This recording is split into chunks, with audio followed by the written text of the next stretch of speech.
Hi, this is Seema and I will be bringing you a new lesson on common expressions in business. Well, a lot of you have probably finished with school and college and now you've started work. Some of you smart ones are also now started their own business. Well, in business and at your work environment, there are many times when you have to use expressions to speak with your colleagues, your friends, your work associates. Well, there is a way of saying thank you. There is a way of saying welcome. There is a way of expressing your gratitude. There is a way of expressing your happiness or your displeasure at certain things. That is why we need to know common expressions that we use when we are in a work environment. What are they? The first one is don't mention it. When do I use don't mention it? The actual expression, the actual meaning of this expression means you are welcome.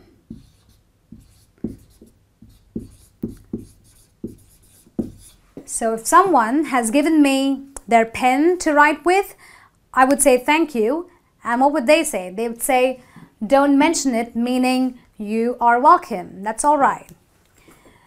Moving on to have a good trip. What does the expression have a good trip means?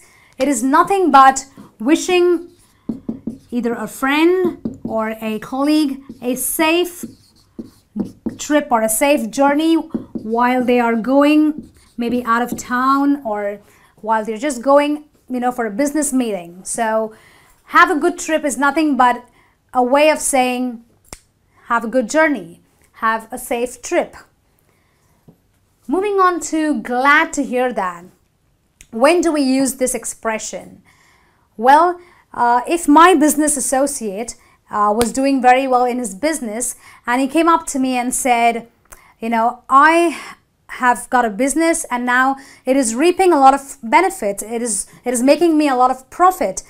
So I am genuinely very happy to hear that he is doing good because he is my business associate. So I say, I'm glad to hear that. So glad to hear that is an expression we use when we are happy, when we want to express happiness about something.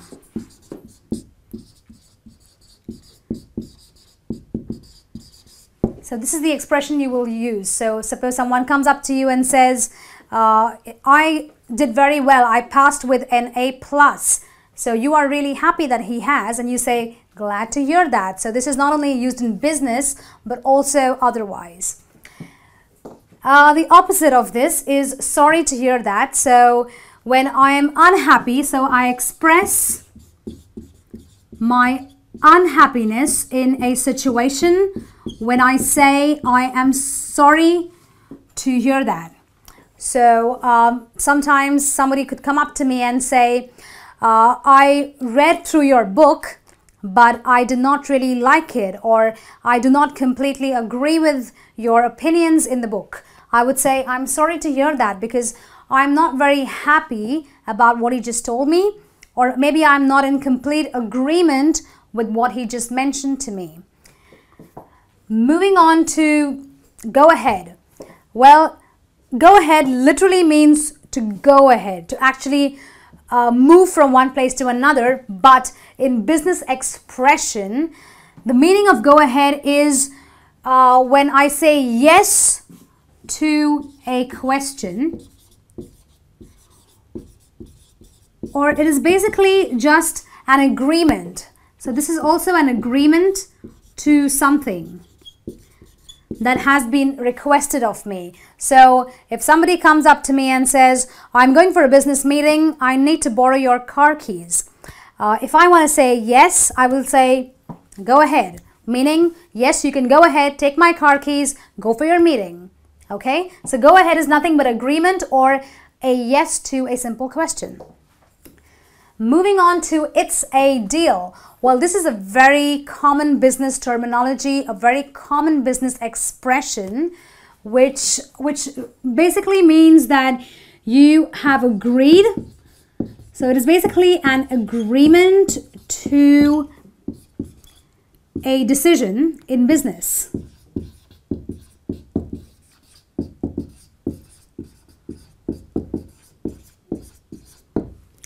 So, me and my business partner, we agreed to, split our profit in two parts. So I say we get so much of profit and we split that in two parts. Okay, 50%, and that's yours and 50 is mine.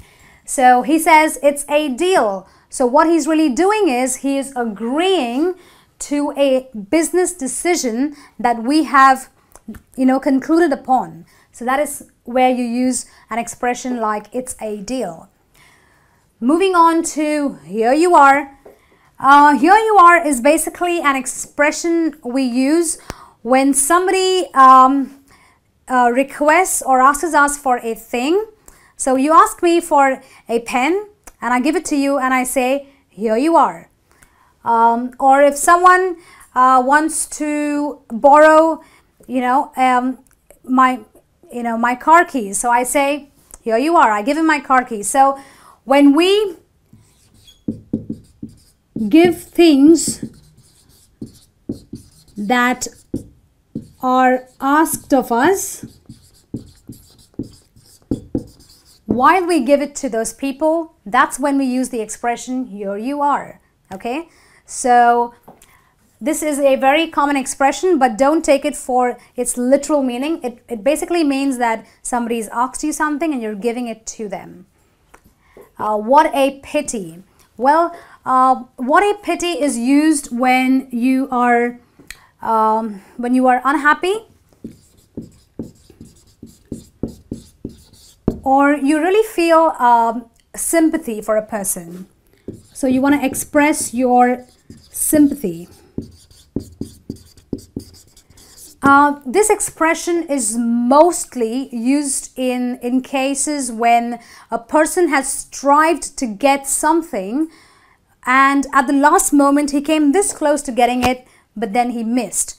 So maybe, I have a business associate who tried to, launch his business in a particular area.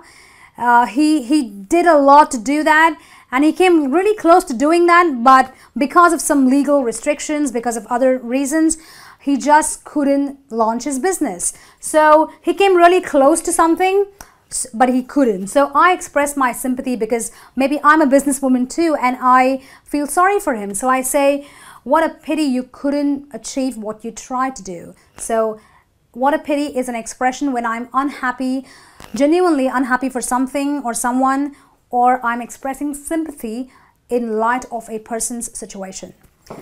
Moving on to that's a good point. Well, that's a good point as, it clearly shows is an agreement about someone's opinion. So two business partners are, making a business deal, or maybe they are just, deciding that they are going to tap a certain market area because they feel the sales are going to be high in that particular area. And the other one says, that's a good point. So I say, let's tap this area. This is where we're going to do the maximum sales. And my friend agrees with me saying, that's a good point. So what is he doing? He is agreeing on my opinion. So that's a good point, means agreement on one's opinion. And moving on to the last one, which is let's call it a day. Let's call it a day means nothing but telling someone that let's finish with a day's work, let's finish with today's work, let's wrap. Okay, so let's call it a day means let's finish with today's work or today's business. So, you work from 9 to 5 and maybe at 5 o'clock you're exhausted, you've done the best you could, and then you tell your boss or maybe your subordinates or maybe your friends that let's call it a day, I'm going home. Okay, Well, that brings me to the end of this lesson on common expressions in business English. Well, it's time to test what you've learned. To take the test, click onto the link in the description at the end of this video and check out your scores and you will know how much you've learned. Well, until then, I'll be back with a new video and some new teachings. I'll see you soon. Goodbye.